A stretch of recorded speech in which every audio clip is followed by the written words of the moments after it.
오늘은 자존감에 대해서 한번 이야기를 해볼까 합니다. 자존감이 참 몇 년 전부터 굉장히 화두였죠.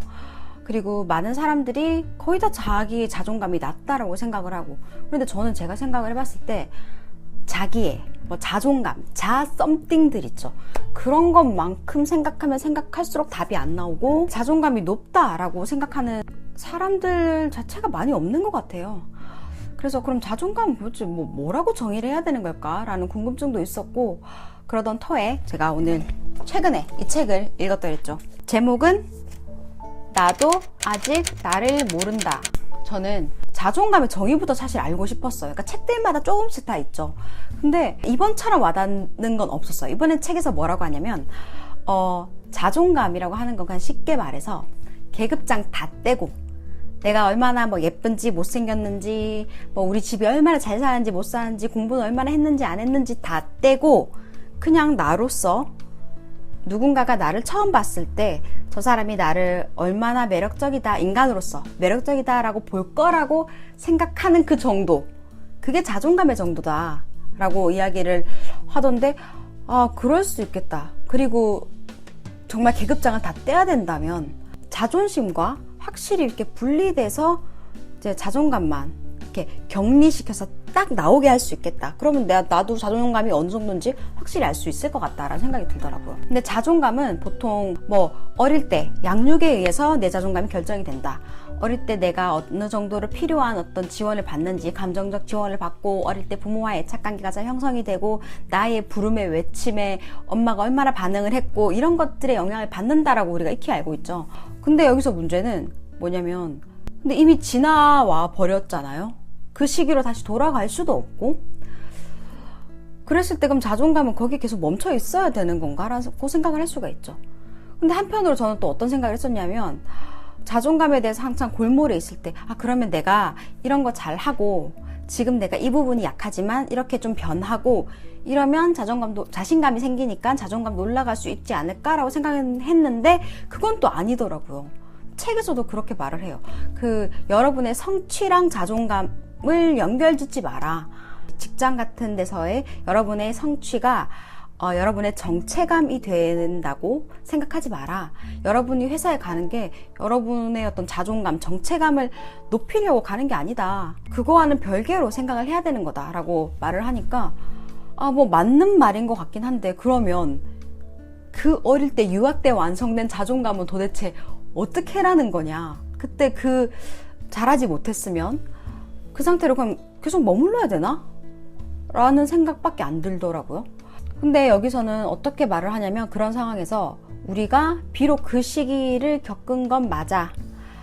어릴 때 엄마가 조금 더 잘 해줬으면, 그때 당시에 우리 엄마가 조금 덜 미숙하고, 우리 엄마가 조금 더 나와의 애착관계를 형성하는데 신경을 쓰고, 나의 필요에 늘 즉각적으로 반응해주고, 늘 잘한다 해주고, 감정적 지지를 빵빵하게 해줬다면 물론 좋았겠지.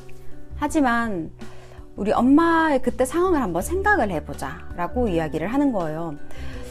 어떻게 말을 하냐면, 그때 당시에 엄마가 결혼을 해서 그때는 지금만큼 양육에 대한 어떤 양육 방법 또는 아이의 자존감을 높이는 것 등에 대해서 많이 알려진 바도 없었고, 어머니들이 그런 걸 인식할 틈도 많이 없었다. 그러니까 본인의 감정을 앞세워서 아이를 억지로 끌어오는 그런 방식으로 양육할 수밖에 없는 경우도 굉장히 많았을 거다. 그래서 여기서 뭐라고 하냐면, 그때의 상황을 객관적으로 평가할 때 비로소 엉망으로 엉키고 오염된 지금의 감정을 조금이나마 처리할 수 있기 때문이다. 나는 그렇게 부당하게 취급받을 이유가 없었다. 하지만 그런 상황이 있었던 것만은 사실이고, 이것이 나의 잘못이나 결함에서 기인하지 않았던 것도 사실이다. 그들은 그 나이에 알맞게 형편없이 미숙했을 뿐이다 라고 생각을 하고, 조금 객관적으로, 조금 나의 그 슬픈 마음, 왜 나는 그랬을까, 왜 엄마는 그때 그랬을까, 그런 거 잠시 이제 떨쳐버리고 조금 편하게 객관적으로 보자 라고 이야기를 해요. 그리고는 이제 그때 양육 시기는 우리가 놓쳐버렸잖아요. 그래서 여기서 나오는 개념이 아주 새로운 개념이 나와요. 재양육. 과거로 돌아갈 수 없으면 이제 우리가 그 상황에 대해서 좀 더 성숙한 태도로, 일관된 태도로 다시 한번 퍼즐을 맞춰보자 라고 얘기를 합니다.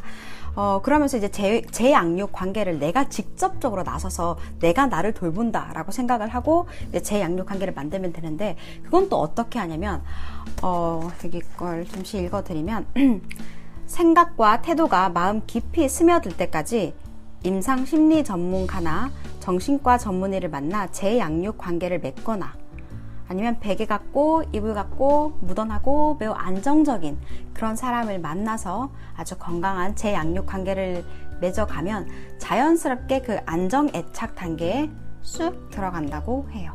돌아갈 수 없으니까 지금이라도 그렇게 하려고 노력하면 그래도 좀 되지 않을까요? 그리고 또 어떤 사람들의 경우에는 우측 편도체 자체가 굉장히 과하게 활성화가 돼 있대요. 그렇게 되면 그 사람이 애를 낳게 되면 아기 또한 우측 편도체가 과하게 활성화가 돼 있을 수밖에 없고, 그로 인해서 본인의 자존감이 낮거나 또는 우울증, 우울감도 쉽게 느낄 수 있다라고 이야기를 하는데, 그러면 또 그때는 어떻게 해야 되냐? 이미 우리가 물려받은 거잖아요. 그러니까 우리는 이런 상황에서는 우리가 우리를 속여야 된대요. 그러니까 자기 스스로 속여가면서 살아가는데, 그때 도움이 되는 게 뭐냐면 참 별거 아닌 것 같은데 여러분 제가 보여드릴게요. 여기서 이렇게 버터플라이 효과라고 해요. 요렇게 자기 자신을 이렇게 안아주는 거, 이렇게 앉는 것만으로도 훨씬 더 심적으로 안정되고, 그리고 온도를 높여주는 것, 따뜻한 차를 마시거나 그런 식으로, 아니면 굉장히 예쁜 동물들 나오는 사진을 보는 것만으로도 효과가 있다라고 하거든요. 그러면 어차피 베스트 옵션은 이미 끝났어. 이미 우리는 그때 태어나자마자 부모님과 내가 함께 협업하여 최선을 다해서 나의 자존감을 높였어야 됐지만 어차피 그 시기도 놓쳤고 지금 와서라도 할 수 있는 것들이 그런 거라면 그렇게라도 조금씩 하면 조금 나아지지 않을까? 라고 저는 이제 생각이 들더라고요. 근데 사실 궁극적으로 다 떠나서 전 자존감이라고 하는 것도 사실 눈에 보이는 것도 아니고, 그래서 이건 저의 생각인데, 생각을 하면 할수록 자존감은 낮아지는 것 같아요. 그러니까 낮아진다보다 나는 자존감이 낮아라고 평가하게 되는 것 같아요. 이 에필로그에도 이렇게 적혀 있어요. 원래 정상인 사람이 없고 마냥 행복한 가정이 없다 라고 적혀 있네요. 근데 저는 이것보다 딱 프로이트 아시죠? 프로이트 이제 정신 심리와 관련해서 굉장히 유명한 학자 프로이트는 정상을 이렇게 정리를 했대요. 정상 상태를 이렇게 약간의 히스테리, a little hysteric, 영어로 이렇게 적혀 있어요. 그리고 약간의 편집, a little paranoid, 그리고 약간의 강박, a little obsessive.